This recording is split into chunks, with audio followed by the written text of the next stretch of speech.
We were talking about this a long time ago. So internal ArriveCAN report sealed by federal court order. Why do we need to know? Why is it sealed? Yeah. But Buddy's got to get retried for mischief, for protesting. A federal court judge has temporarily blocked the distribution of an internal ArriveCAN investigators report after a former Canada Border Service Agency manager requested it be sealed. In his July 7th decision, Justice Henry Brown said former CBSA Director General Cameron McDonald had established he would face irreparable harm to his professional reputation if the report was distributed. I mean, I think you just suffered the irreparable harm just by saying that you would have suffered irreparable harm. The allegations each side makes against the other are most serious, wrote Justice Brown in the decision, which was first covered by Blacklock's reporter. They deserve a full hearing. Brown granted a temporary injunction against the distributing or disseminating of the final draft of the Professional Standards Investigation Report. Brown noted that the underlying facts in the case are heavily contested and that the parties involved dispute the timeline, purpose, merits, and procedural fairness of this investigation and report. McDonald and former CBSA employee Antonio Yatano both worked on the development of the ArriveCAN app, $55 million ArriveCAN app. Well employed by the CBSA, they were suspended without pay over allegations of misconduct related to the app's development. They alleged, well, I mean, clearly something was going on, right?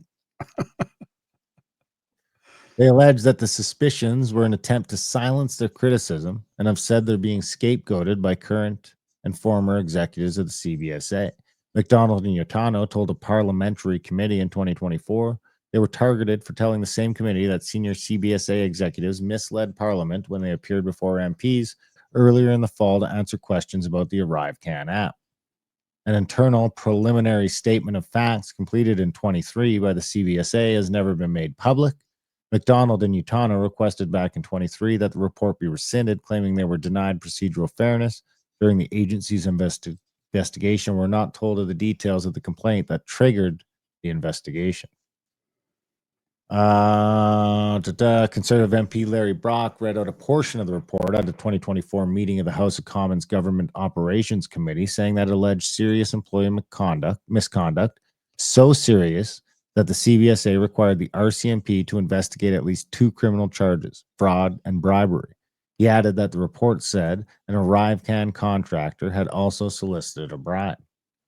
McDonald said in a testimony before the committee in 2024 that he delivered a detailed costing of $6.3 million for the app and was not responsible for its $60 million price tag.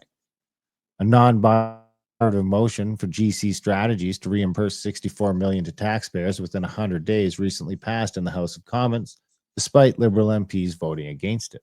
Non-binding. What's the fucking point?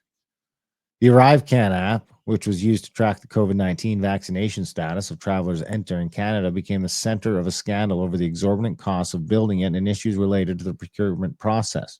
Critics said it would have been developed for a fraction of its estimated $60 million cost, while the Auditor General said record keeping around its development was poor. So ArriveCAN back. They're just sealed it up to protect the criminals, basically. Sealed it up to protect somebody's reputation. Yeah.